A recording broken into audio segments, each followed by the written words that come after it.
Hi and welcome to Run Tall with Tim. I'm Tim and today I'm reviewing the Nike Air Zoom Pegasus 38.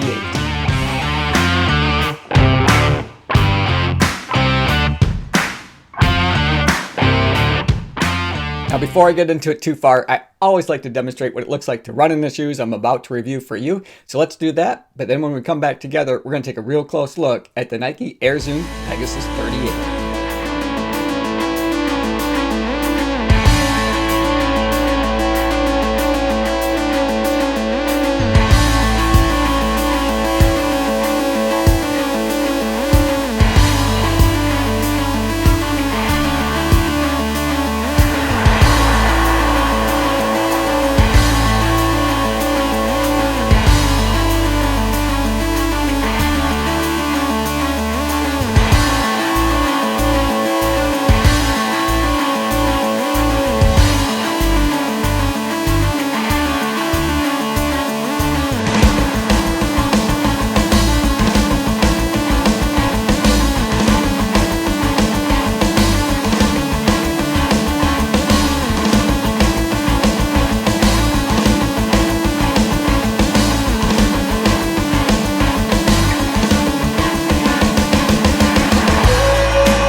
If you're new to the channel, I post running shoe reviews and comparisons on both Wednesday and Saturday mornings, and that's at 5 a.m. Standard Eastern Time here in the US.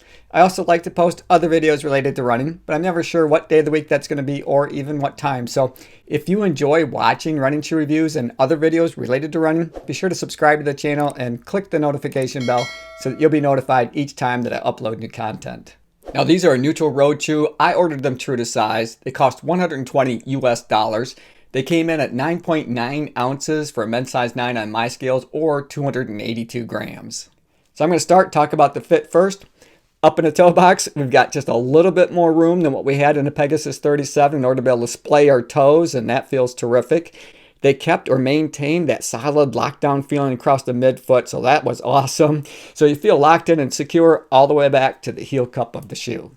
So let's zoom in and we'll take a real close look at the material that they made this upper out of. And the first thing you're going to notice is that this feels more cloth-like. It's softer to the touch than it was with the Pegasus 37 that for me felt a little bit plasticky.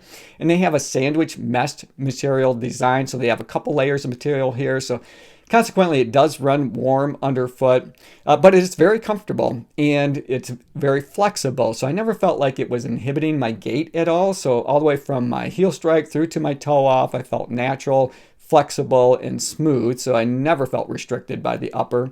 And then as we move around to the side of the shoe, you can see that they continue with the perforations up to about where the heel counter is. Not a whole lot going on there, with the exception of their Nike swoosh. So let's take a look at the eyelet chain and exactly how they did do that. Now, they kept the concept of those bands that they had in the Pegasus 37 where they had done away with the fly wires, and I felt like that was much more comfortable. But here, I think they did improve upon what they had going on with the Peg 37.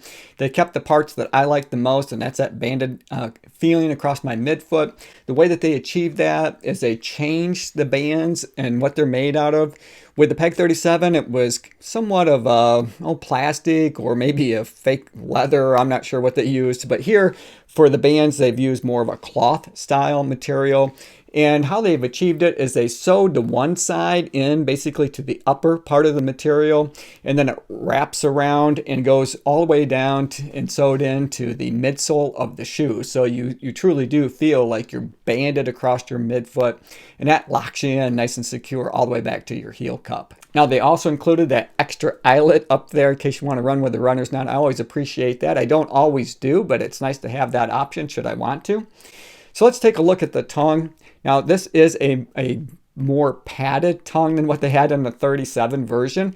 And this is really a 3/4 gusset, really booty feeling to it, because they've got that tongue sewed in all the way up to basically the last band that you see here.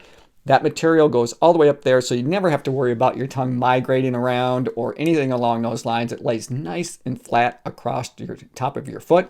And because they've added that additional padding, you don't feel the laces digging into the top of your foot either. So I found it to be really comfortable. I think that they did a good job here in the amount of padding that they use. I don't think that it's overly done. It does add a little bit of weight to the shoe, but overall for daily training that comes in under 10 ounces, a little extra comfort is not a bad thing. Looking at the padding around the heel collar and the tab, I think they got it just about perfect for this shoe. It feels really comfortable. There's plenty of padding up around that heel collar. I didn't have any issues that way at all. No hot spots, anything along those lines. Very comfortable to run in. Now they did make a slight change in the heel counter. It's subtle, but it is noticeable. They've gone back to kind of that more traditional almost heel counter style, where with the Peg 37 they had a slight Achilles heel flare there, but you can see that they've more or less flattened that out. And where that makes a difference is you don't feel as loose in the heel as you do in the 37. So I think that they did a good job here. It was a small tweak, but one that I think makes a difference in how you feel when you run. Also, the way that they padded that and that slight change to the Achilles heel flare, they created a nice pocket for your heel to set in. I didn't have any issues with my heel slippage, either up or down or side to side. Now, I did feel like in the Peg 37, that I was pretty secure back in the heel, but I think that they just really tightened that up. So let's check out the heel counter and how much structure that they have back there to help hold your heel in place. And as I squeeze it together, I'd say it's about a moderate amount. It's not overly done, like you might find in a stability shoe, but there's plenty there to help keep you comfortable while you're out running. Also, Nike did not disappoint me. They included a removable insole, and as you guys know, I've mentioned this in plenty of videos in the past where I just really appreciate being able to pull those out so I can clean them up, let them air dry, and put them back in my shoe. Also, this insole is well cushioned, so it adds a little bit of softness and a little bit of comfort to your run experience as well. So let's talk about the midsole. For me, that's always where the magic happens. And here they've got a 10mm offset, so they've maintained that, and they have full-length React foam from the heel to the toe. It is an Air Zoom shoe, so they do have an air unit that sets up in the forefoot of the shoe, and you can kind of see where that's marked there. And they fine-tuned that, or they've tuned that airbag to fit both men and women differently. For men, it's set at 20 psi. For women, it's at 15 psi. So it's a little bit softer of an air unit for the ladies' version of the shoe than it is for the men's. And I find, I'm a big fan of React foam. I have been since the first time that I've run in the shoes that feature this foam. It's very soft. It's responsive. It's fairly lightweight. Now, this air unit, I will say it feels best when I'm mid to forefoot, especially when I'm forefoot striking. You do feel like you get a bit of a pop off the toe from that air unit. I will note, however, I've run a lot of miles in the Peg 37, and this midsole and the outsole is essentially the exact same as what you'll find in that shoe.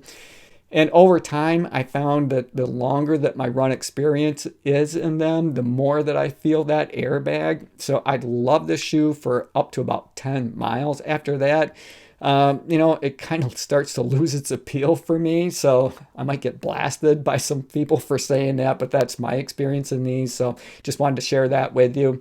I enjoyed these shoes. They're fun to run in. The Peg 37 was one of my top picks for 2020. So we'll see if the Peg 38 makes this year's list. But I do enjoy it. It's fun to run in. I think it's a shoe that fits a lot of different runners and running styles. So whether you're new to running or you're an advanced runner, I think this shoe has a lot to offer for both of you. So let's flip these over and we'll take a look at the outsole, see how they're protecting all that soft React foam that they have in the midsole.